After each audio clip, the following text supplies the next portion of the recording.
প্রচলিত বিশ্বাস অনুযায়ী ভূত, প্রেতাত্মা বা অশরীরী হল মৃত ব্যক্তির আত্মা, যা জীবিত ব্যক্তিদের সামনে দৃশ্য আকার গ্রহণ করা বা অন্য কোনো উপায়ে আত্মপ্রকাশ করতে সক্ষম। ভৌতিক অভিজ্ঞতার গল্প প্রায়শই শোনা যায়। এই সকল বিবরণীতে ভূতকে নানাভাবে বর্ণনা করা হয়েছে, কখনো অদৃশ্য বা অস্বচ্ছ বায়বীয় আকারে, কখনো বা বাস্তবসম্মত সপ্রাণ মানুষ বা জীবের আকারে। প্রেতাত্মার সঙ্গে যোগাযোগ স্থাপন করে ভবিষ্যদ্বাণী করার বিদ্যাকে নেক্রোম্যান্সি বা কালো জাদু বলা হয়ে থাকে। মৃত্যুর মধ্যে দিয়ে আত্মা দেহত্যাগ করে, জীবাত্মা অবিনশ্বর, তবে কখনো কখনো জীবিত মানুষের সামনে আকার ধারণ করে থাকে। আজ তেমনই এক ভয়ঙ্কর প্রেতাত্মার কাহিনী বলতে চলেছি। নিতাই গঙ্গারামপুর নামের একটি গ্রামের পোস্ট অফিসে পিওনে চাকরি করে। যদিও চাকরিটা তার বাবার, তিনি পথ দুর্ঘটনায় প্রতিবন্ধী হয়ে যাওয়ার পর থেকে তার সাইকেল নিয়ে নিয়ে গ্রামে চিঠি বিলি করা সম্ভব হল না। সেই থেকে নিতাই চিঠির ঝোলা ও সাইকেল ধরল। এভাবেই রকে বসে আড্ডা মারার ওস্তাদ নিতাই সামন্ত হয়ে উঠল আশেপাশের অঞ্চলের পিয়ন বাবু। একদিন দুপুরবেলা নিতাইয়ের বাবা ওকে ডেকে বলল, বাবা নিতাই, একটা গুরুত্বপূর্ণ চিঠি আছে বাবা, চণ্ডীতলা গ্রামের ঠিকানায় দিয়ে আসতে হবে। উদ্দিষ্ট ব্যক্তির নাম হরপ্রসাদ সান্যাল।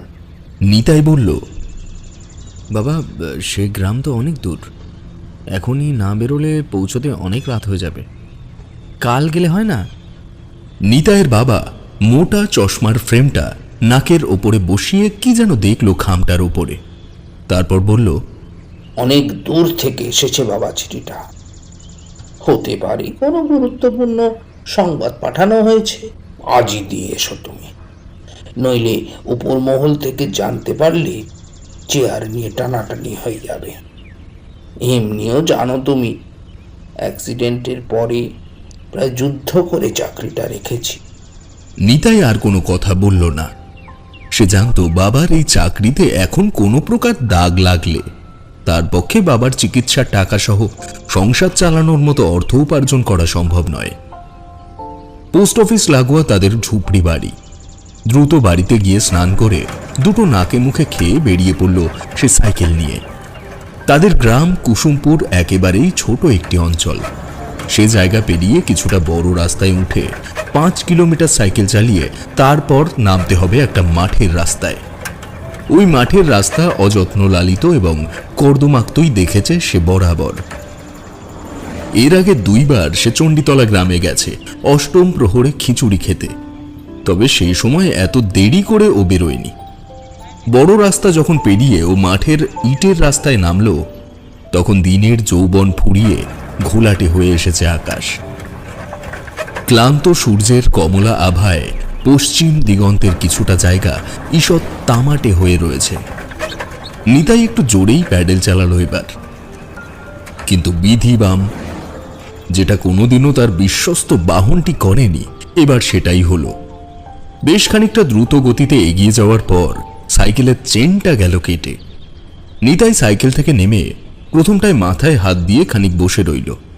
তারপর বুঝল এহেন একা রাস্তায় বসে বুক চাপড়ালেও কোনো ঈশ্বর এসেও বাঁচাবে না। নিতাই উঠে দাঁড়িয়ে সাইকেলটা নিয়ে হাঁটতে শুরু করল। গন্তব্য এখনো অনেকটা দূর, তবে চণ্ডীতলা গ্রামের আগে একটা ছোট্ট সাঁওতালদের গ্রাম পড়ে। সেই গ্রামে সাইকেল ছাড়াবার দোকান থাকাটা অস্বাভাবিক, তবুও নিতাই ভাবল যদি কেউ ওর কথা শুনে একটা সাইকেল দেয়, তবে চিঠিটা পৌঁছে দিয়ে এসে কোনো রকমে সে আবার তার সাইকেলটা নিয়ে হেঁটে হেঁটে ফিরে আসতে পারবে বাড়িতে। এসব নানা সম্ভাবনার কথা ভাবতে ভাবতে যখন সে ওই আদিবাসী গ্রামে পৌঁছল, তখন সন্ধ্যা পাকিয়ে রাত নেমেছে। এদিক ওদিক নজর ফেলতেই এক বাড়ির বারান্দায় একটা মধ্যবয়স্ক লোককে বসে থাকতে দেখে সেদিকে এগিয়ে এলো সে। বলল, শুনছেন, আমি গঙ্গারামপুরের পিয়ন নিতাই। চণ্ডীতলায় একটা চিঠি বিলি করতে যাচ্ছিলাম, সাইকেলটা বিগড়ে গেছে, দয়া করে একটা সাইকেলের ব্যবস্থা করে দিতে পারেন? আমি আমার সাইকেল রেখে যাচ্ছি, ফেরার সময় ওটি দিয়ে এটি নিয়ে যাব। লোকটি নিতাইয়ের কথা শুনে অস্বাভাবিক রকম চুপ করে রইল। তারপর ভাঙা গলায় বলল, সাইকেল নেই, দরকার হলে আমার রিক্সাটা দিতে পারি, যদি চালাতে পারেন তো নিয়ে যান। নিতাই একটু ইতস্তত করে বলল, মানে সাইকেল হলে একটু ভালো হয়। সাইকেল এই গ্রামে কাউর পাবেন না, যে কটা আছে তারা তাদের বাবুর সাইকেল চালায়, নিজস্ব সাইকেল কাউর নেই। নিতাই একটু ভাবল, সত্যিই তো এমন দরিদ্র মানুষগুলির সাইকেল না থাকা অস্বাভাবিক নয়। তার উপরে অন্যের সাইকেল চাইলে কেউ কি দিতে চাইবে? তবে এর মাঝেও যে প্রশ্নটি মাথায় এলো তা করল সে। আচ্ছা, আপনার এই রিক্সা কি নিজস্ব? লোকটি চাপা কেশে উত্তর দিল, আমার রিক্সা মালিক আমায় দিয়ে দিয়েছে আজ বহু বছর হলো। কতদিন ধরে তার কাজ করছি, সেই ছোট্টবেলা থেকে। এর আগে আমার বাবা তার কাজ করত। চিন্তার কোনো কারণ নেই, আপনি নিয়ে যান। নিতাই একটা স্বস্তির নিঃশ্বাস ছেড়ে সাইকেলটা লোকটির বাড়ির কোমর সমান উঁচু মাটির ভিতের সঙ্গে হেলান দিয়ে বাড়ির উত্তর দিকের অন্ধকার কোণের থেকে রিক্সাটা বের করে আনলো। লোকটির সামনে দাঁড়িয়ে বলল, আমি খুব তাড়াতাড়ি চলে আসব, চিন্তা করবেন না, আমার ছোট থেকেই রিক্সা ভ্যান এগুলো চালানোর অভ্যাস আছে। এই কথাটি বলার খুব একটা প্রয়োজন ছিল না নিতাইয়ের। নিতান্তই সৌজন্যতাবশতই কথাটি বলল, কারণ নিতাইয়ের সাইকেলটির প্রতি তার আন্তরিক ভালোবাসা জমেছিল অনেকটা। কাজেই সে যতটা যত্ন করে তার রিক্সাটি ব্যবহার করবে, ততটাই যত্ন করে যেন পাহারা দেওয়া হয় তার সাইকেলটিকে, সেটিরই পরোক্ষ ইঙ্গিত ছিল এই কথাটি। লোকটি কোনো কথা বলল না। নিতাই রিক্সার প্যাডেলে চাপ দিল। শুনশান গ্রামের পথে ওই লোকটি দেবতার মতোই ঠেকল নিতাইয়ের কাছে, কারণ পুরো সাঁওতাল গ্রাম রিক্সা নিয়ে পার হয়ে যাওয়ার সময় তার একটা জনমানুষ চোখে পড়ল না। তবে যেটা চোখে পড়ল সেটা তার হতাশার মৃদু জোয়ারে তোলপাড় ঢেউ নিয়ে এলো। মাথার উপরে একটা নক্ষত্রও চোখে পড়ে না, উল্টে দক্ষিণ দিগন্ত থেকে যেন একবার ফ্যাকাশে সাদা ঝলক দিয়ে উঠল আকাশ।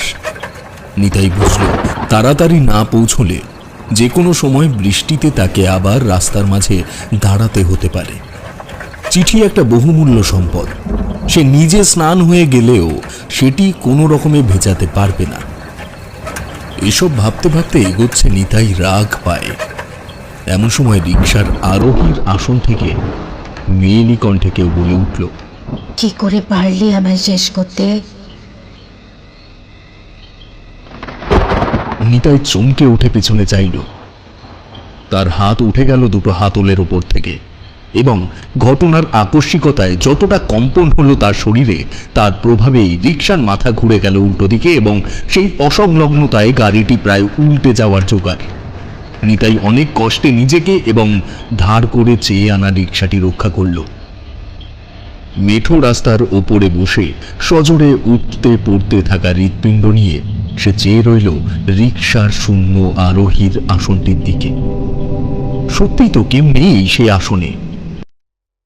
শুধু সেখানে কেন, এই হঠকারিতাতেও তার উদ্ভ্রান্ত চোখ দেখে নিয়েছে আশপাশের যতটুকু সম্ভব। কই কোনো মহিলাকে তো সে দেখতে পায়নি আশেপাশে কোথাও। নিতাই কাঁপা কাঁপা গলায় বলল,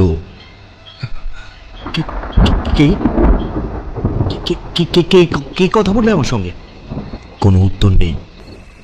নিতাইয়ের কান ও বিচার বুদ্ধির সন্ধি এতটাও দুর্বল নয় যে সে ভুল শুনবে। নিতাই মনকে বুঝিয়ে উঠে দাঁড়ালো। নিশ্চিত সে ভুল শুনেছে। খামোখাই সে ভয় পেয়েছে এমন নির্জন হতাশগ্রস্ত মনের অধিকারী থাকার কারণে। মানুষের অবস্থা যখন এমন অবকাশগ্রস্ত থাকে, তখন এই জাতীয় বিভিন্ন খারাপ ঘটনার সম্মুখীন হয়। সবই মনসৃষ্ট। না, এ কিন্তু শুধু তার আত্মতুষ্টির কথা নয়। এটাকেই সে নিশ্চিত সত্যি ভেবেই আবার রিক্সার আসনে বসল। এতক্ষণে আর একটি জিনিস নতুন সঙ্গী হয়েছে তার, তা হলো ঝিরঝিরে ছাগল তাড়ানো বৃষ্টি। সামনের পথ যতদূর পর্যন্ত একেবারে অন্ধকারে গিয়ে মিশেছে, ততদূর পর্যন্ত কোনো ঘর বাড়ি চোখে পড়ল না। সে একবার ভাবল যে বাড়ি ফিরে যাবে কিনা। পরক্ষণে বাবার বলা কথা মনে পড়ল তার। অনেক দূর থেকে এসেছে বাবা চিঠিটা। হতে পারে কোনো গুরুত্বপূর্ণ সংবাদ পাঠানো হয়েছে। আজই দিয়ে এসো তুমি, নইলে উপর মহল থেকে জানতে পারলে চেয়ার নিয়ে টানাটানি হয়ে যাবে। এমনিও জানো তুমি, অ্যাক্সিডেন্টের পরে প্রায় যুদ্ধ করে চাকরিটা রেখেছি। ফলে অচিরেই তার মানসিক বিক্ষিপ্ততা পরিণত হলো একটা সুদৃঢ় প্রত্যয়ের দেওয়ালে। নিতাই কোনো কথা না চিন্তা করে দ্রুত গতিতে আবার এগিয়ে যেতে শুরু করল। কিন্তু অদৃষ্ট বোধহয় সত্যিই তার কপালে অশেষ কষ্ট লিখে রেখেছিল সেই রাতে। মাইলখানিক এগোতে না এগোতেই শুরু হলো মুষলধারে বৃষ্টি। আশেপাশে কোনো মাথা গোজবার ঠাঁই নেই, না আছে কোনো বড় বনস্পতি। সে ইতস্তত করছে। এমন সময় পেছনের আরোহীর আসন থেকে আবার সেই কণ্ঠ এলো। আমাকে ভয় পেও না, আমি তোমার কোনো ক্ষতি করব না। একটু সামনেই একটা পুরনো চালা বাড়ি আছে, তুমি সেখানে গিয়ে আশ্রয় নিতে পারো। নিতাই এবার আর ভয় পেল না। কোনো রকমে রিক্সা থেকে নেমে আর পেছনে না তাকিয়ে বাহু বলে গাড়িটি নিয়ে ছুটতে শুরু করল আগন্তুকের বলে দেওয়া ঠিকানার উদ্দেশ্যে। ভূত হোক প্রেত হোক যাই হোক, তার আগে চিঠিটা বাঁচাতে হবে, নইলে তার বাবার চাকরি এটার জন্য ক্ষতিগ্রস্ত হতে পারে। সত্যি খানিকটা এগিয়ে গিয়ে একটা পুরনো চালা বাড়ি চোখে পড়ল তার, একটি মোটা শিশু গাছের আড়ালে। সে রিকশার লাগাম টেনে ছুটে গিয়ে ঢুকলো বাড়িটার চালার নিচে। জামার উল্টো প্রান্ত দিয়ে হাত মুছে নিয়ে ডান হাত ঢুকিয়ে দিল তার পুঁটলির ভেতরে, এটা পরীক্ষা করবার জন্য যে ভেতরকার কাগজপত্রে কোনো প্রকার জলের ছোঁয়া লেগেছে কিনা। কিন্তু না, তেমন কোনো ক্ষতি হয়নি। তারপর সে আশ্বস্ত হয়ে আবার রিকশার দিকে চাইল, কিন্তু এবারেও সে তাকে দেখতে পেল না। দিশেহারা দৃষ্টি ফেলতে যাবে চারিদিকে, এমন সময় বসুন এখানে, আপনার সঙ্গে আমার কিছু কথা আছে। নিতাইয়ের ডান দিকের চালার অন্ধকার কোণের থেকে কথাটা ভেসে এলো। নিতাই সেদিকে উদ্ধত হতেই ওখানেই বসুন। এবার নিতাই একটু অসঙ্গতি বোধ করল। চাপা গলায় বলল, কে আপনি? আপনাকে আমি একবারের জন্য দেখতে পাইনি কেন? নারী কণ্ঠ খানিক থেমে জবাব দিল, আমি চাইলে আপনাকে দেখা দিতে পারি, কিন্তু সেটা এখনই উচিত হবে না। আগে আমার কথাগুলো শুনুন, তারপর আপনার সিদ্ধান্ত। নিতাই এই আবেদনে সমর্থন করল, কেবল বলল, আপনাকে অসংখ্য ধন্যবাদ। এই মাথা গোজার ঠিকানাটা না পেলে আমার অনেক বড় সর্বনাশ হয়ে যেত আজকে। বলে নিতাই বসল। তারপর অদৃশ্য নারী কণ্ঠের অধিকারী যে কাহিনী নিতাইকে শোনালো তা হলো,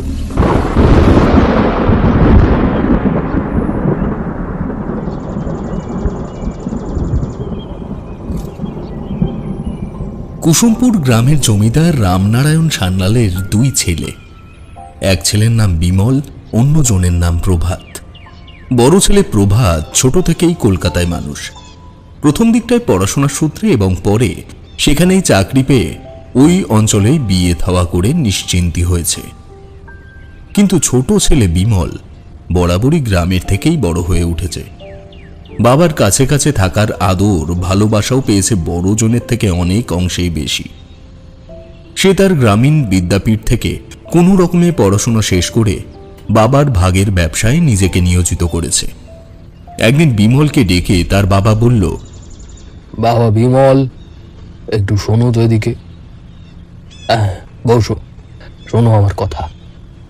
দেখো, আমার তো বয়স হয়েছে, তোমার মাও ধীরে ধীরে দুর্বল হয়ে পড়ছেন।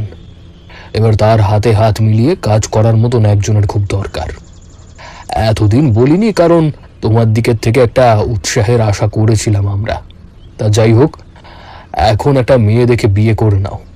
আর তুমি যদি বলো, আমার পরিচিত এক বন্ধুর মেয়ে আছে, সুন্দরী, শিক্ষিতা, তার বাবার সাথেও কথা বলতে পারি। বিমল কোনো কালেই বাবা মায়ের অবাধ্য নয়। বাবার প্রস্তাবে তার মস্তিষ্ক ঈষৎ ব্যস্ত হয়ে উঠল, তবে নরম গলায় তার জবাব দিয়ে বলল, বাবা, আপনি যেটা ঠিক মনে করবেন করুন। আমি জানি আপনার সিদ্ধান্ত আমার জন্য কুশলদায়কই হবে। জমিদার রামনারায়ণ ছেলের প্রতি গর্বিত হয়ে খবর লাগিয়ে দিলেন তার বন্ধুর মেয়ের সাথে তার ছোট ছেলের বিবাহের প্রস্তাবের, এবং সেই প্রস্তাবে রাজিও হয়ে গেল উভয় পক্ষ। বিয়ের কিছুদিন আগেই বড় ছেলে প্রভাত তার স্ত্রীকে নিয়ে চলে এলো গ্রামের বাড়িতে। জমিদার মশাইয়ের শরীর ধীরে ধীরে তখন আরও একটু খারাপের দিকে গিয়েছে। এই নিয়ে বাড়ির লোকের দুশ্চিন্তার শেষ নেই। বড় ছেলে প্রভাত তো মেজাজ দিয়ে বলেই ফেলল, কতবার বলেছি এসব অজপাড়া গায়ের জায়গা জমি বেচে দিয়ে শহরমুখী হও। এখন একটা ভালো ডাক্তার দেখতেও সেই কলকাতায় ছুটতে হয়। শুনলে না তো শুনলেই না। এবার বোঝো, অসুস্থ হয়ে বাড়িতে পড়ে থাকলে কতটা বোঝা মনে হয় নিজেকে। বিছানার পাশে ছোট ছেলে বিমল দাঁড়িয়েছিল। তার দাদার কথা শুনে সে বলল, দাদা, এরকম করে বলিস না। মানুষের শরীর তো অসুস্থ হতেই পারে, ভিজিট শহরে হোক বা গ্রামে। তাছাড়া হাড়ু কাকার দেওয়া ওষুধ খেয়ে এতদিন ধরে ব্যাধি ব্যামো সারিয়ে এসেছি। যদি তেমনই কিছু হতো তাহলে কাকাই তো বলে দিত বাবাকে শহরে নিয়ে যাওয়ার কথা। হারান মণ্ডল পাড়ার একমাত্র হাতুড়ে ডাক্তার। গ্রামের সবাই তাকে হারু ডাক্তার বলেই ডাকে। উনি ওই সময় প্রেসারের যন্ত্র খুলে নিয়ে কানে স্টেথোস্কোপ লাগিয়ে জমিদার মশাইয়ের শ্বাস প্রক্রিয়ার স্বাভাবিকতা পরীক্ষা করছিলেন। উনি বললেন, চিন্তা করো না প্রভাত, বয়স হলে এমন একটু আধটু হয়। তাছাড়া সামনে এত বড় একটা ঝক্কির দিন আসতে চলেছে, এইসব নিয়ে উনি একটু চিন্তা করছেন। প্রভাত আর কোনো কথা বলল না ঠিকই, তবে নিজেকে সম্পূর্ণ আশ্বস্ত করতে পারল না কোনো মতেই। বিয়ের দিন চারেক আগে জমিদার মশাই দুই ছেলেকে বৈঠক ঘরে ডেকে বললেন, শোনো, বিমলের বিয়ে হয়ে যাওয়ার আগে একটা গুরুত্বপূর্ণ কাজ আমরা করতে চাই। সেই জন্যই তোমাদের ডেকে পাঠালাম। আমি যেহেতু বাবা, তাই আমার চোখে আমার দুই ছেলেই সমান। তবুও কৃতজ্ঞতা জ্ঞাপনের দায়িত্বটুকুও আমার কাঁধেই বর্তায়। তাই আমি কয়েক বিঘা সম্পত্তি বেশি দিতে চাই বিমলকে। কারণ ছোট থেকে ওকে যতটা পরিশ্রম করতে দেখেছি, সেইটুকুর অবদান স্বরূপ আমি এটা করতে চাই। তাছাড়া প্রভাত, তোমার তো চাকরি আছে, শহরে অত্যাধুনিক জায়গায় ভালো বাসস্থান আছে। আশা করি নিজের ভাইয়ের ব্যাপারে তোমার এইটুকু সমবেদনা থাকবে। বাবাকে দুই ছেলের প্রত্যেকেই খুব শ্রদ্ধা করে। কেউ তার মুখের উপরে একটাও কথা বলল না। তবে মনের মধ্যে উক্ত প্রস্তাবের সমর্থন এবং অসমর্থনের প্রাচীর দাঁড়িয়ে গিয়েছিল সেই দিনই প্রভাতের মনে। রামনারায়ণের বড় ছেলে প্রভাত এক তান্ত্রিককে নিজের জীবন বদলে যাওয়ার চাবিকাঠি হিসেবে মানে। তার এক অফিস কলিগ কলকাতার পার্ক সার্কাসের কাছে এই তান্ত্রিক বাবার চেম্বারের খোঁজ তাকে দিয়েছিল। যখন শত চেষ্টার পরেও তার চাকরি ক্ষেত্রে পদোন্নতি হচ্ছিল না, অবশেষে সেই তান্ত্রিকের দেওয়া তাবিজের গুণেই তার জীবনের চাকা উন্নতির দিকে ঘুরেছে, এ তার বিশ্বাস ছিল। সে ঠিক করলো ভাইয়ের বিয়ের আগেই একবার কলকাতায় গিয়ে ওই তান্ত্রিক বাবার সঙ্গে দেখা করে আসবে। কলকাতায় নির্দিষ্ট স্থানে সে এসে প্রাথমিক পদসেবা করে প্রভাত তান্ত্রিক বাবাকে বলল, বাবা, সেই ছোট থেকেই দেখছি আমার বাবার বিমলের প্রতি, মানে আমার ছোট ভাইয়ের প্রতি একটু বেশি টান। কদিন পরে তার বিয়ে বলে আগে ভাগে সম্পত্তি ভাগাভাগি করার উদ্যোগ নিতে চাইছেন। এই ভয়ের জন্য জীবনে আমি অনেক কিছু থেকে বরখাস্ত হয়েছি। তলে তলে কত কিছু সরিয়ে নিয়েছে তার খবর আমার জানা নেই। তবে খুব সুন্দর যে বাবাকে হাত করে নিয়েছে তা আমি বেশ বুঝতে পেরেছি। তান্ত্রিক ঘোরগ্রস্ত হয়ে তার কথা শুনে মাথা নাড়ল। তারপর ভাঙা গলায় বলল, তুই কি চাইছিস সেটা বল। বাবা, আমার ভাইয়ের এমন একটা ক্ষতি করে দিন যাতে ও বিচার বুদ্ধিহীন হয়ে পড়ে। ও চুপ করে থেকে বাবার মাথায় এসব পোকা ঢুকিয়েছে। ওর এসব ভান করা যাতে বন্ধ হয়ে যায়, হ্যাঁ, এমন একটা ব্যবস্থা করুন।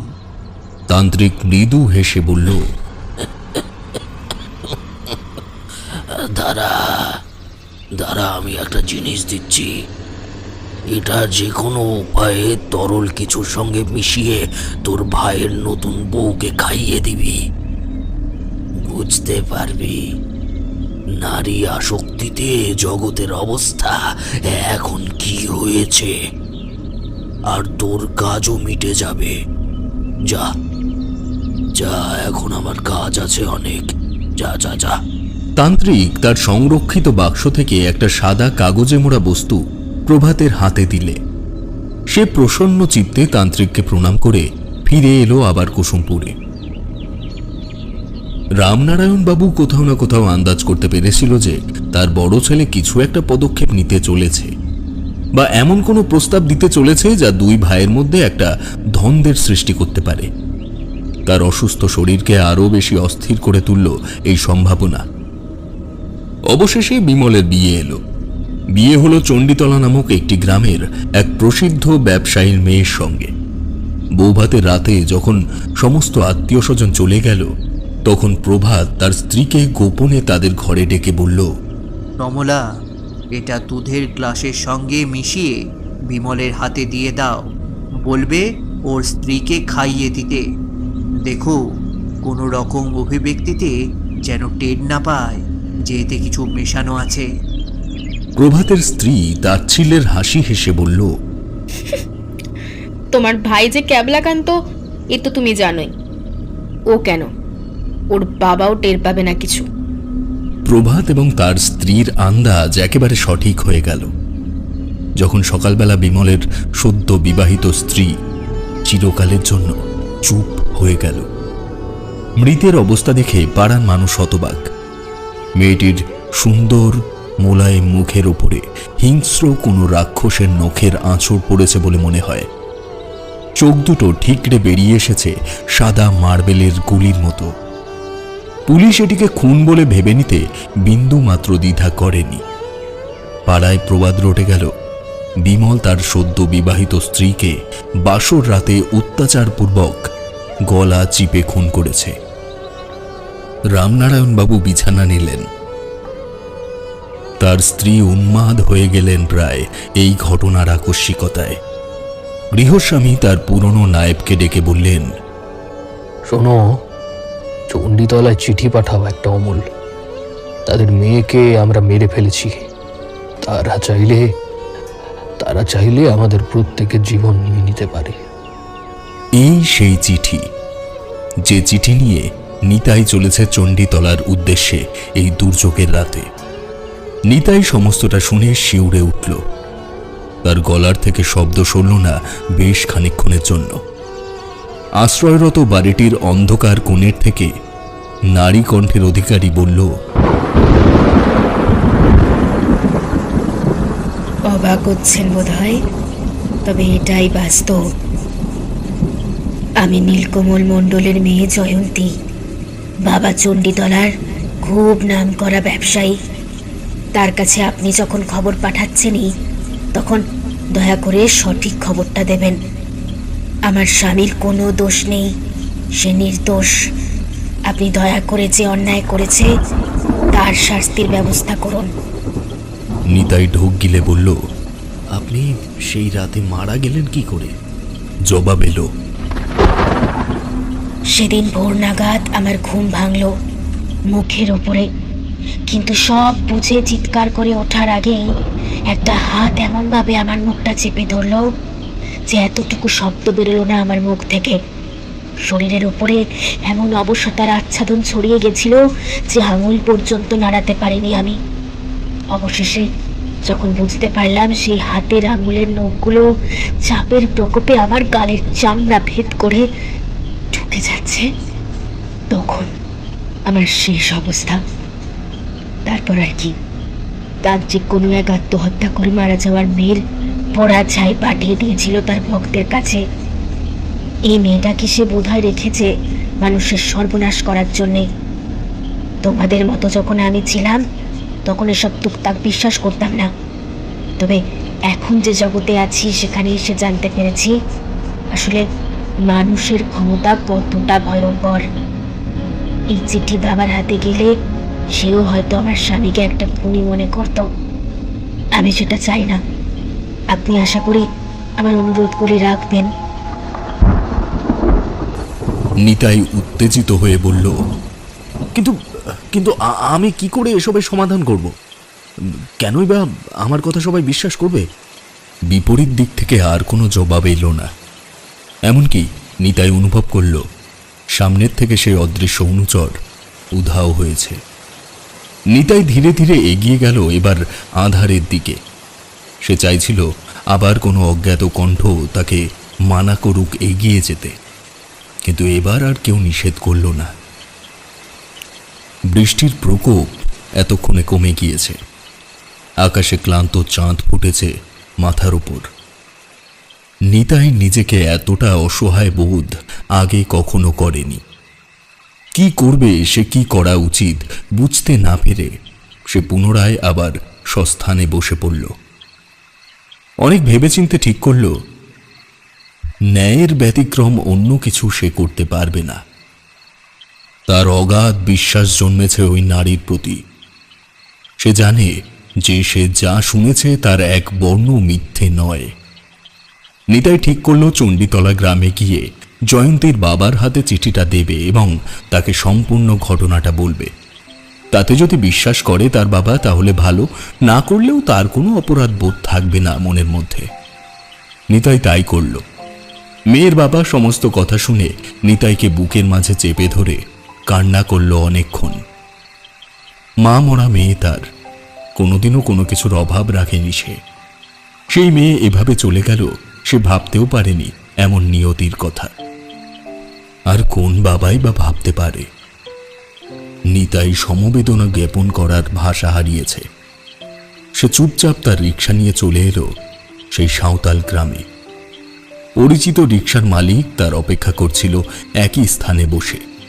সে বলল, আপনার অপেক্ষাতেই ছিলাম। ভাবলাম বৃষ্টির মধ্যে আবার কোনো জুট ঝামেলায় পড়লেন কিনা। শুনুন মশাই, আমি টুকটাক সাইকেল রিক্সা এগুলো সারাতে জানি। এই নিয়েই তো জীবন পার হলো। আপনার সাইকেল ঠিক করে দিয়েছি, তবে আজ এত রাতে আর যেতে হবে না। আমার ঘরে পান্তা আছে, দুটি প্রাণী খেয়ে নি। আপনি এখানে ঘুমিয়ে পড়ুন রাতটা।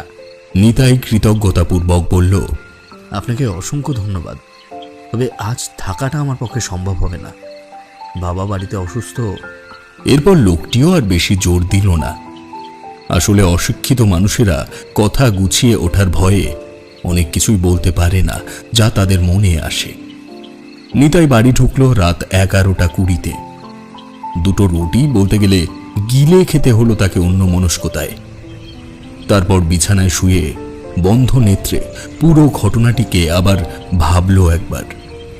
কি নিষ্ঠুর মানুষের মন, কি কলুষতায় ভরা কিছু কিছু মানুষের মন, যারা সামান্য সম্পত্তির লোভে নিজের প্রিয়জনদের হত্যা পর্যন্ত করতে পারে।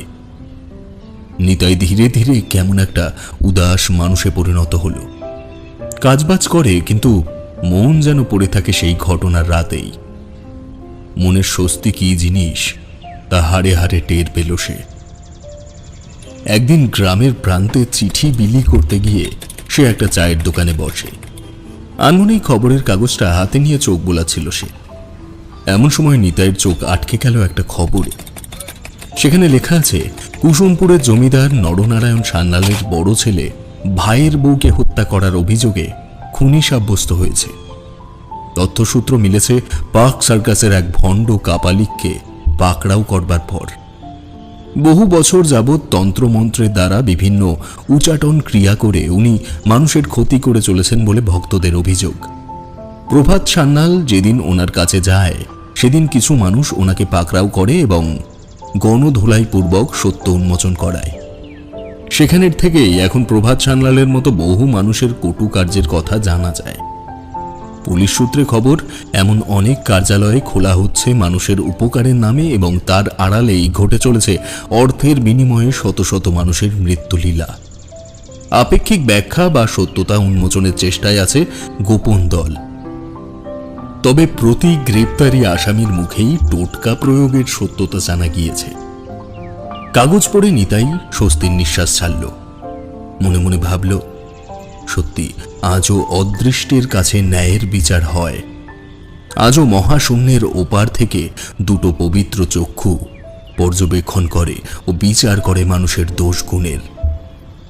এ তো গেল নিতাইয়ের কাহিনী।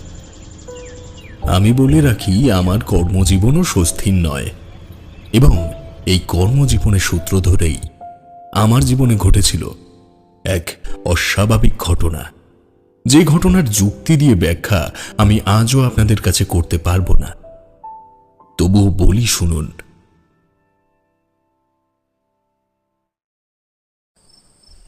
একসময় চাকরি বাকরির সূত্রে কম জায়গায় ঘুরিনি আমি, এমনকি চাকরিও করেছি বিভিন্ন রকমের। তখন আমি একটা ফিল্ম প্রোডাকশন হাউসে স্পট সার্ভেয়ারের কাজ করতাম। এই সুবাদেই আমায় ভারতের বিভিন্ন স্থানে ঘুরে বেড়াতে হতো। কোম্পানির অর্ডার এলেই বেরিয়ে পড়তাম ব্যাগপত্র গুছিয়ে।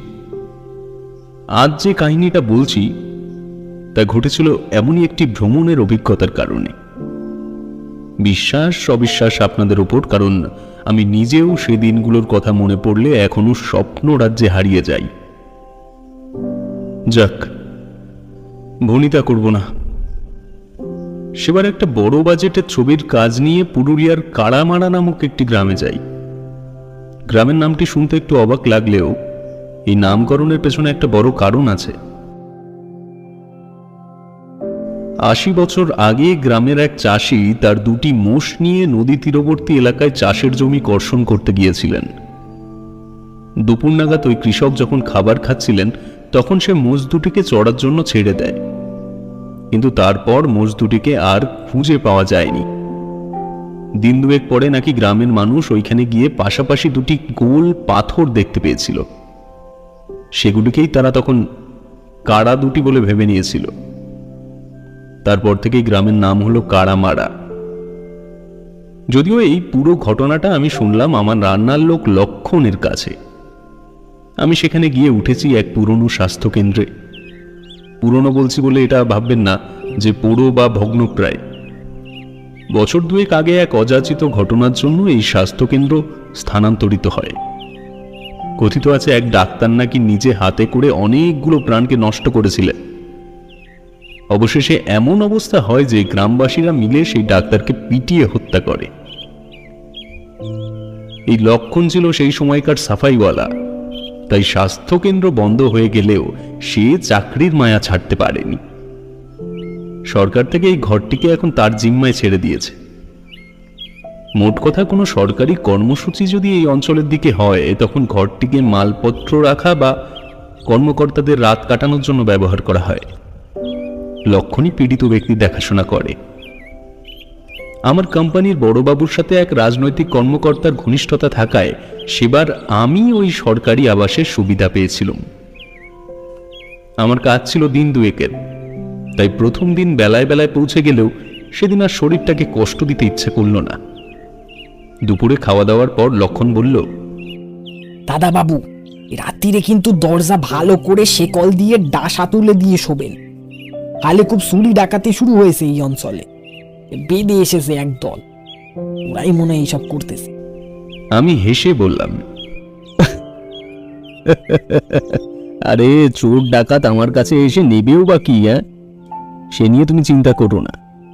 তবে আমায় একটা কথা বলো তো, এখানে কোনো এমন জায়গা আছে যেখানে জঙ্গলটাও হাতের কাছে পাবো, আবার পাহাড়ও বেশি দূরে হবে না?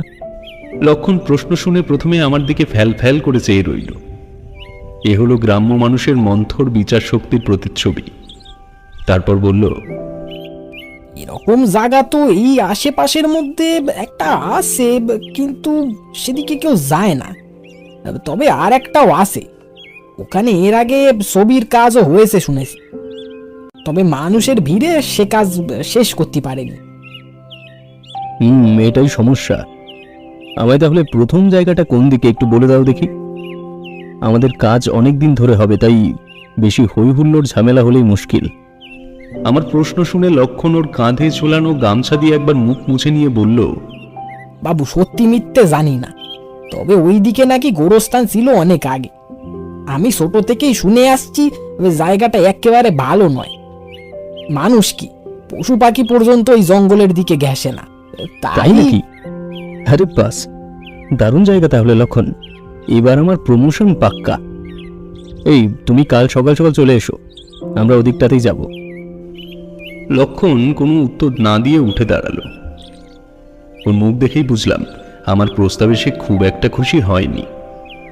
যাওয়ার সময় আমায় আর একবার বলে গেল আমি যেন দরজা ভালো করে এঁটে শুই। বিকেলের পরপর আমি বেরোলাম অফিসে পৌঁছানোর খবর এবং একটি অনবদ্য জায়গার খোঁজ পাওয়ার খবরটা একসঙ্গে দেওয়ার জন্য। কাড়ামারা বাজারের একটা দোকান থেকে টেলিফোন করে পয়সা মিটিয়ে ফিরছি, এমন সময় পিছন থেকে দোকানদার ডাকলো, আচ্ছা দাদা, কিছু মনে করবেন না, আপনার কথাগুলো আমার কানে এসেছে। আপনি কি শাস্ত্র কেন্দ্রের পেছনের জঙ্গলের কথা বলছেন? মানে যেখান থেকে গোর্গাবুড়ু পাহাড় দেখা যায়? কোন পাহাড় দেখা যায় বলতে পারবো না, তবে হ্যাঁ, ওদিকের ওই পলাশ বনের কথাই বলছি। আসলে যতটুকু শুনলাম তাতেই আমার পছন্দ হয়ে গেছে জায়গাটা। আপনারা শহরের মানুষ দাদা, আপনাদের কিছু বলতেও সংকোচ হয়। তবে জানিয়ে রাখি, ওই দিকটায় কিন্তু মানুষজন কেউ যায় না। একসময় অনেক লোককে ওদিকে পুঁতে দেওয়া হয়েছে। ডাক্তারের ব্যাপারটা হয়তো আপনি শুনেছেন। বলতে দ্বিধা নেই, একটু বিরক্তিই লাগছিল কথাগুলো শুনতে। বললাম, আচ্ছা বেশ, কোনো ধারণাকে পুষে রাখার থেকে সেখানকার সত্যতা যাচাই করাটাই উচিত কাজ হবে। আমরা স্থানীয় প্রশাসনের কাছের থেকে ছাড়পত্র পেয়েছি, তাই এই বিষয়গুলোকে প্রশ্রয় দিতে চাইছি না। ধন্যবাদ বলে আমি হন হন করে বেরিয়ে এলাম সেখান থেকে। তখন দিনের আলো ক্লান্ত হয়ে এসেছে। আমি একবার আবাসস্থলের পেছনের জঙ্গলটাতে চোখ বুলালাম।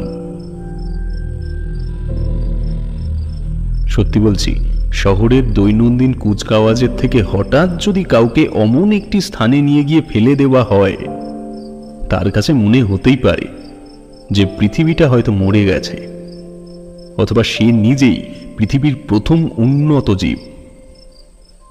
লক্ষণ আমার জন্য রুটি ও ডিমের কারি করে রেখে গিয়েছিল। আমি রাত 8টার মধ্যেই খেয়ে নিয়ে চৌকিতে উঠলুম। সারাদিনের পরিশ্রম গায়ে মেখে থাকায় চোখ দুটো কখন বুজে গেছে বলতে পারবো না। হঠাৎ ঘুম ভাঙলো একটা চিৎকার শুনে।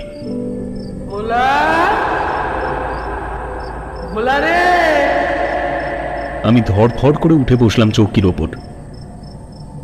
এত রাতে কোনো মানুষ এদিকে কাকে ডাকছে? কান সজাগ করলাম। হ্যাঁ, ভোলা নামে কাউকে ডাকা হচ্ছে এমন আর্তনাদের স্বরে। ভয় জিনিসটাকে আমি কেবল অবকাশের ফলাফল বলে মনে করতাম, কিন্তু সেই মুহূর্তে আমার যে একটু গা ছমছম করে ওঠেনি এটা বললে ভুল হবে। আমি হ্যারিকেনটা নিয়ে ধীরে ধীরে বাইরে এলাম। তখনও একই ডাক আমার কানে প্রতিধ্বনিত হচ্ছে। শব্দটা মনে হচ্ছে দূর পাহাড়ের গায়ে ধাক্কা খেয়ে আবার ফিরে ফিরে আসছে। পরক্ষণে একটি আত্মকরুণ কান্নার শব্দ শুনতে পেলাম। কি ব্যাকুল সে কান্না! বুঝতে বাকি রইল না বাড়ির পেছনের পলাশ বনের থেকেই ওই শব্দ সৃষ্টি হচ্ছে। কোনো মন্ত্র বলে কিনা জানি না, আমার ভেতরে যেন আসরিক সাহস এসে ভর করল। তখন এক পা দুপা করে স্বাস্থ্য কেন্দ্রটির পেছনের দিকে এলাম। কান্নার শব্দটা আরো একটু স্পষ্ট হলো। কেরোসিনের আলোর পরিধি এতটাই ছোট যে একেবারে পায়ের দিকে তাকিয়ে চলা ছাড়া সামনে এগোনোর কোনো উপায় নেই। যত এগোচ্ছি ততই যেন অরণ্যের স্বাভাবিক আর্তনাদ শান্ত হচ্ছে। লক্ষণের কথা মাথায় এলো তৎক্ষণাৎ। লক্ষণই বলেছিল, বাবু সত্যি মিথ্যে জানি না, তবে ওই দিকে নাকি গোরস্থান ছিল অনেক আগে। আমি ছোট থেকেই শুনে আসছি ওই জায়গাটা একেবারে ভালো না। মানুষ কি পশু পাখি পর্যন্ত ওই জঙ্গলের দিকে ঘেঁষে। তাহলে কি সত্যি এগুলো গ্রামাঞ্চলের মূর্খ মানুষের প্রবাদ নয়, নাকি আমি খুব স্বাভাবিক কোনো ঘটনাকে নির্জনতার কারণে অস্বাভাবিক বানিয়ে ফেলছি? এসব ভাবতে ভাবতে এগোচ্ছি, এমন সময় ঠিক আমার সম্মুখে দুটি সবজে চোখ আগুনের ভাটার মতো জ্বলে উঠল। আমি থমকে দাঁড়িয়ে পড়লাম এবং একই সঙ্গে আমি আবার শুনতে পেলাম সেই উৎপীড়িত কণ্ঠস্বর। আমি কাঁপা কাঁপা হাতে হ্যারিকেনটা মুখের সামনে তুললাম। তবুও কোনো মতেই সামনের জীবগুলিকে দেখতে পেলাম না। তখন কেন মুখ থেকে শব্দ বের করতে পারছিলাম না জানি না। ঠিক এমন সময় পিছন থেকে একজন বলল, অকলকে তা বাবু, টাকা পয়সা সব পকেটে নিয়ে ঘুরছেন বুঝি? ঘরে তো কিছুই পেলাম না।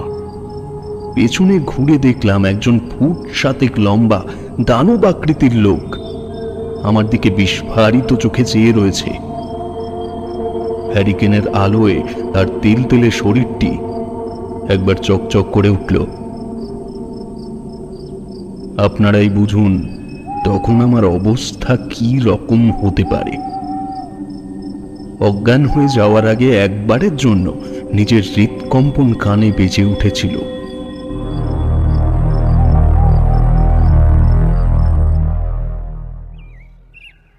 বাবু, বাবু উঠুন, আপনি সেই আমার কথা শুনলেন না বাবু? আপনার ব্যাগপত্র সব চুরি হয়ে গেছে, কিছু নেই আর। আপনি ওই জঙ্গলের ধারে কি করতে গেছিলেন? লক্ষণের কণ্ঠে শুধু ঘুম নয়, মাথায় যেন আকাশ ভেঙে পড়ল। সঙ্গে সঙ্গে নিজের পকেট হাতড়ে দেখলাম 1 টাকাও ছেড়ে যায়নি লোকটা। আমার চঞ্চলতা দেখে লক্ষণ বলল, বাবু আপনি চিন্তা করবেন না, আমার কাছে কিছু টাকা আছে, আপনার ফেরার ব্যবস্থা হয়ে যাবে। আপনি ফিরে যান বাবু, পরের লোকজন নিয়ে এদিকে এলে দিয়ে দেবেন খুব। আমার মাথায় কেমন একটা অদ্ভুত রোষ চেপে বসল। রোষটা কিন্তু ডাকাতের ওপরে নয়, যে কারণে কাল আমি মাঝরাতে ঘর থেকে বাইরে বেরিয়েছি সেই কারণটিকে উদ্ধার না করে আমি এখান থেকে যাব না। এই ইচ্ছেতে আমার মস্তিষ্ক ও মন একসাথেই সায় দিয়েছে। তখন আমি জানতাম অফিসে যদি বলে দিয়ে আমার ঘরে চুরি হয়ে গেছে তাহলে ফান্ড পাঠিয়ে দেবে অথবা আবার এখানেই পাঠাবে কিছুদিন পরে। তবে শিক্ষিত মানুষের শিক্ষা ও বিচক্ষণতা সবচেয়ে বেশি জেগে ওঠে উজ্জুক বা অশিক্ষিতদের সামনে। তাই কণ্ঠ দৃঢ় করে বলেই ফেললাম, লক্ষণ, আমি এখানেই থাকবো আজ, এবং এখন তোমার সাথে ওই দিকটা দেখতেও যাব যেখানে কথা হয়েছিল। আর আমার ফেরার ব্যাপারে তোমায় ভাবতে হবে না, বুঝলে? আমি অফিসে টেলিফোন করে সে ব্যবস্থা করে নেব। তুমি বসো, আমি একটু তৈরি হয়নি। লক্ষণ কিছু একটা বলতে গিয়েও বলল না। তৈরি হয়ে তাকে নিয়ে বেরিয়ে পড়লুম পেছনের পলাশ বন ও পাহাড়ের উদ্দেশ্যে। দিনের বেলায় কিন্তু চারিদিক এতটাই স্বাভাবিক যে কাল রাতের ঘটনাটাকে আমার সম্পূর্ণ স্বপ্ন বলে মনে হচ্ছিল। কেবল আমার সর্বস্ব চুরি না হয়ে গেলে মন মানতেই চাইতো না গত রাতের কথা। তবে একটা দাম্ভিকতা সেদিন থেকেই বাদ দিয়ে দিয়েছিলাম আমি।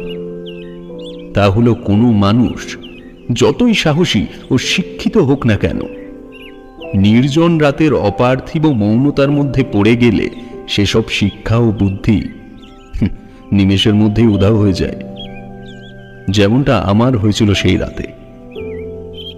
লক্ষণ আঙুল তুলে একটা জায়গা দেখিয়ে বলল, আপনি ওই জায়গাটায় পড়েছিলেন বাবু, নিশ্চয়ই ধাওয়া করে গিয়েছিলেন, তাই না? মুখ বুজে মাথা নাড়লাম, তারপর প্রশ্ন করলাম, তুমি ভোলা নামের কাউকে চেনো? লক্ষণ মাথা চুলকে বলল, ভোলা? না তো বাবু, কেন বলুন তো? না, তেমন কিছু নয়। ভেবে দেখলাম এইসব প্রশ্ন এখন ওকে করতে থাকলে বা কাল রাতের ঘটনা সবিস্তারে বর্ণনা করলে ও বেজায় চমকে যাবে।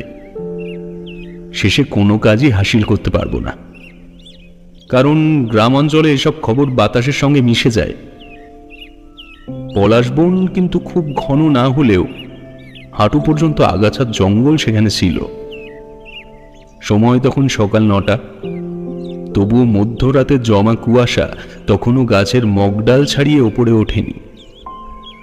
লক্ষণ অতি সন্তর্পণে একটা লাঠি দিয়ে জঙ্গল পেটাতে পেটাতে আমার সামনে চলছিল। আমার দৃষ্টি কিন্তু পাগলের মতো খুঁজে চলেছে কোনো এক অজ্ঞাত নিশানি বা অবয়বকে, কিন্তু না, কেবল শ্যাওলা জমে থাকা প্রাচীন বনস্পতি ছাড়া আর বিশেষ কিছুই চোখে পড়ল না। আরো মিনিট 10 এগিয়ে যাওয়ার পর দুটো অসম্ভব সুন্দর দৃষ্টান্ত চোখে পড়ল। প্রথমত, মন ছুঁয়ে যাওয়া সবুজে আবৃত গোর্গাবুরু পাহাড়, আর তার সামনে দূর দূরান্ত পর্যন্ত বিস্তৃত সমতল জমি। এক কথায় বলতে গেলে আমায় এরকম একটি লোকেশন খুঁজতেই পাঠিয়েছিল প্রোডাকশন হাউস। অনেক চাপাচাপির পরেও লক্ষণ আর এগোতে রাজি হচ্ছিল না, কিন্তু আমিও নাছোড়বান্দা, তাকে কোম্পানির থেকে কিছু বিশেষ সুবিধা পাওয়ার লোভ দেখিয়ে নিয়ে নিলাম সাথে।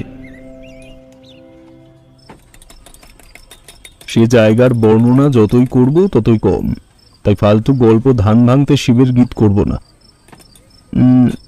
এই ন্যাপলা, একটা লাল চা নিয়ে আয় দেখি। অমলদা চায়ের অর্ডার দিয়ে আবার একটা বিড়ি ধরালো। ন্যাপলা চা নিয়ে এলে সে দুবার ফু দিয়ে একটা ছোট্ট চুমুক দিয়ে ভার পাশে নাবিয়ে রেখে আবার বলতে শুরু করলো।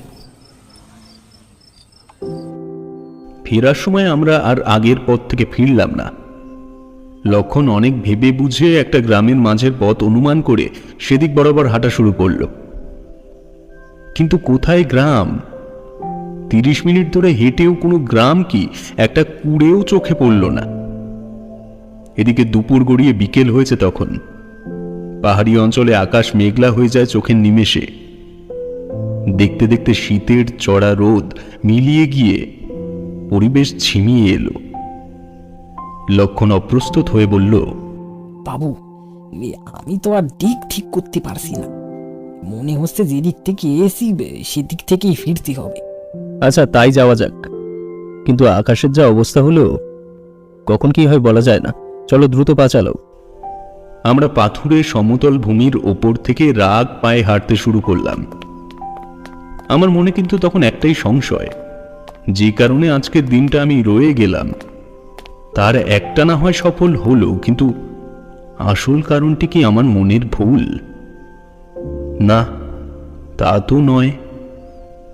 কাল আমি স্পষ্ট দেখেছি সেই দুটি চোখ, সেই ডাক, সবই আমার কাছে জলের মতো স্পষ্ট। এসব ভাবতে ভাবতে লক্ষণের থেকে বেশ খানিকটা আগে এগিয়ে গিয়েছিলাম। হঠাৎ পেছন থেকে সেই ডাক ভেসে এলো।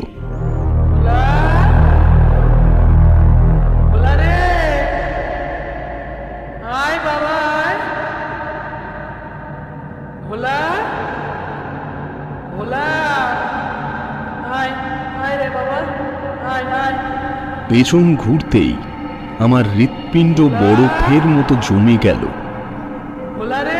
যে এমন অমানসিক চিৎকার করে কোনো অজ্ঞাত সত্তাকে ডেকে চলেছে, সে আর অন্য কেউ নয়, সে লক্ষণ। আমি পাথরের মূর্তির মতো তার দিকে চেয়ে রইলাম। লক্ষণের মুখে এক পৈশাচিক হাসি ফুটে উঠেছে ততক্ষণে। দূর থেকে দেখতে পেলাম একটি মিশমিশে কালো চতুষ্পদ প্রাণী উন্মাদের মতো ছুটতে ছুটতে এদিকে আসছে। লক্ষণ বলল, বাবু, ভোলা আসছে। মনিকে এখনো খুঁজে পাই। আপনি জানেন মনি কোথায়? আমি নিজের অবশিষ্ট সমস্ত সাহসটুকু গলায় জড়ো করে বললাম, এসব কি? এসব তুমি কি বলছো? কে মনি, কেই বা ভোলা? হ্যাঁ, ও কে ছুটে আসছে এদিকে? ও আবার ভোলা যে, সেই আপনাকে বললাম না, আমাদের গ্রামের এক চাষির দুটো ষাঁড় ছিল। সে যে আমি কর্তা। একটা কুচকুচে কালো রঙের কঙ্কাল সার চতুষ্পদ লক্ষণের পেছনে এসে দাঁড়ালো। আমি মৃত্যু সম্ভাবনা বোধ করলাম। প্রাণপণে আনুমানিক দিক নির্বাচন করে ছুটতে শুরু করলাম পলাশ বনের উদ্দেশ্যে। পেছনে না ঘুরেও তখন প্রতি পদক্ষেপে একটা পৈশাচিক বিভীষিকার ধেয়ে আসার শব্দ পাচ্ছি। প্রকৃতিও সাথ দিল না আমার। আকাশ ভেঙে বৃষ্টি শুরু হলো হঠাৎ। শারীরিক ভারসাম্য হারিয়ে কতবার যে আছাড় খেয়েছি তার ইয়ত্তা নেই। অবশেষে একবার এমন ভাবে পড়লাম যে মাথার ভেতরে বিদ্যুৎ ঝলকানির মতো অনুভূতি হলো। এমন সময় ভূমিকম্পের মতো মাটি কাঁপতে শুরু করলো হঠাৎ। অপার্থিব বিস্ময়ের চোখ তুলতেই দেখলাম অসংখ্য হাড় গিলে গরু মহিষের দল যেন কোনো আসন্ন বিপদের আঁচ পেয়ে ছুটতে পালাচ্ছে। কোনোটার স্কন্ধ কাটা, আবার কোনোটার চোখের জায়গায় শূন্যের মতো অন্ধকার। উঠে দাঁড়ানোর মতো শারীরিক শক্তি ছিল না, তবে মানসিক শক্তি যেটুকু ছিল তাও এই দৃশ্য দেখার পর কর্পূরের মতো উঠে গেল। বাঁচার আশায় আমার শেষ শব্দটা কণ্ঠ থেকে ওই একবারের জন্যই বেরিয়েছিল।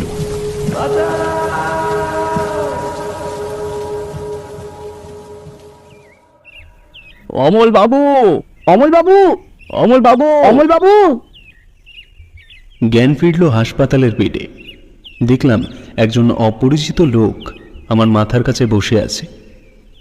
আমি উঠে বসার চেষ্টা করতে উনি বললেন, উঠবেন না অমল বাবু, আপনার সুস্থ হতে একটু সময় লাগবে। মাথায় ভালোই আঘাত পেয়েছেন। আপনি? আপনাকে তো... আমার নাম লক্ষণ, লক্ষণ দাস। ওই পুরনো স্বাস্থ্যকেন্দ্রটা দেখাশোনার দায়িত্বে আছি। দরজার বাইরে থেকে তালা লাগানোর ব্যবস্থা নেই, তাই খোলাই থাকে ঘরটা। আপনি কতদিন হলো এসেছেন? আমার বিচার বুদ্ধি সব তাল পাকিয়ে গেল তখন। প্রশ্ন করলাম, আপনি লক্ষণ? তাহলে ওই লোকটা?